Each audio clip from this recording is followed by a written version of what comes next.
Mordor le dragon, une histoire imaginée par les C1A, écrite avec Géraldine Collet, couverture et idée de Sébastien Chebret, illustration des élèves. Il était une fois un prince et une princesse, Luc et Flora, qui étaient frères et sœurs. Ils vivaient dans un château dans lequel ils aimaient jouer à cache-cache, mais le roi, leur père, possédait un terrible secret. Un jour, en effet, il dut affronter l'affreux dragon Mordor, venu attaquer le château. Malheureusement, la vieille créature mordit le roi. Peu de temps après, le roi s'aperçut d'étranges choses. Il sentit des ailes lui pousser dans le dos.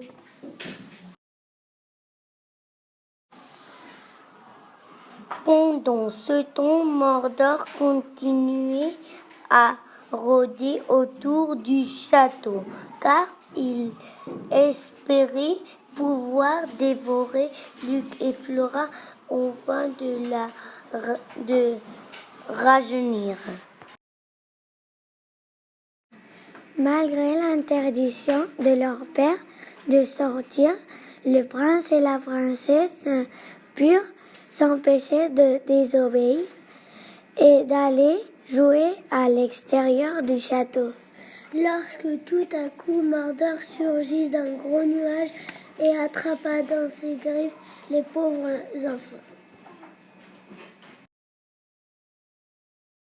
Le dragon emmena immédiatement Luc et Flora dans sa grotte et les enferma dans une cage. Comme ils étaient terrifiés, tu crois qu'on va mourir ici, demanda Luc à sa sœur. Ne t'inquiète pas, je ne sais pas encore comment, mais on va s'en sortir, lui répond Flora. Je crois que j'ai un plan, chuchota-t-elle à l'oreille de son frère.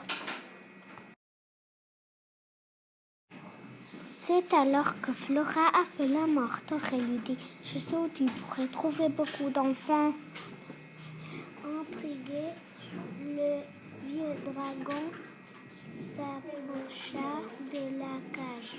À ce moment-là, Luc et Flora le mordirent de toute leur force. « Aïe, oui, mais qu'est-ce que vous avez dans des dindouilles ?» Peu de temps après, le dragon s'aperçut à son tour d'étranges choses. Il se mit à rapetisser, jusqu'à devenir un bébé dragon. Tellement content d'avoir rajeuni la petite bête, leur ouvrir la cage. Luc et Flora, accompagnés du petit dragon, sortirent jouer dans la prairie.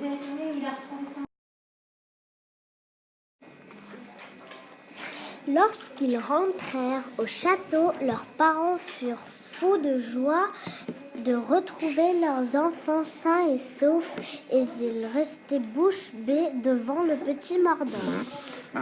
Le dragon grandit peu à peu et se mit à protéger le château de ses nouveaux amis. À partir de ces jours, on l'appelait Cordor et la paix régna dans le royaume.